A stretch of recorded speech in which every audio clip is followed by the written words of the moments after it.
Well, it's been a gloomy day across the mountains, but temperatures at the very least warm enough that we are seeing rain across the area. No winter weather. Temperatures well into the 40s.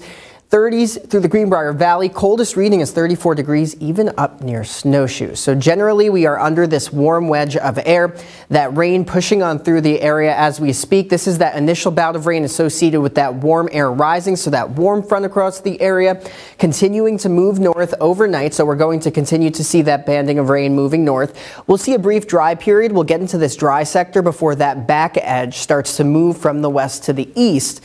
And that'll be our final push of rain before a drier weekend, but we still have to get through that. And widespread coverage all the way through the morning. Morning commute's going to be messy tomorrow. We could have some fog out there as well as some gusty winds through the early morning.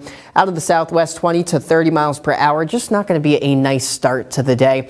That front pushes in quick because by lunchtime Friday, we're on the back edge of that rain and temperatures will be dropping due to that northwest wind. Gusts are going to be out of the northwest at 20 to 30 miles per hour in spots. So a blustery day, a cooler day as well, but a drier end to the week. By Friday night, we are finally drying out.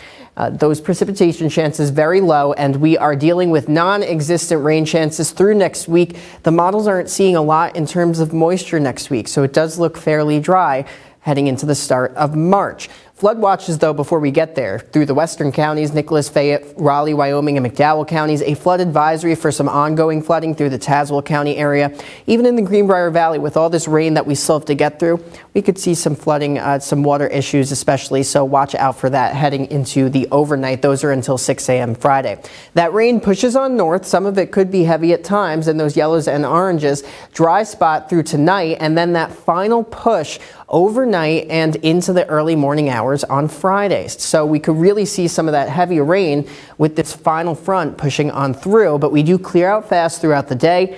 Yes, we could see a couple spotty snowflakes, and I say snowflakes because we're not talking about really anything sticking around just because of how warm the ground is. We'll deal with the clouds tomorrow and into the morning on Saturday, but by Saturday afternoon, just some high thin clouds from a system that's passing well to our south, and we will be staying dry out there. We will see some sunshine this weekend. Temperatures will be cooling though, because while we have those warmer temps right now, heading into the morning on Friday, temps drop behind this front, so during the daytime on Friday, we see dropping temperatures. By Friday night, we're down in the 20s, even the teens, and we start off our Saturday cool as well, feeling much more like winter than some of those spring-like temps that we had earlier in the week. We are behind average on snowfall across the area for the month, and it does look like we are going to be ending February on a drier note. So no major winter weather to talk about, much drier weather, and even a warming trend heading into next week. Janine.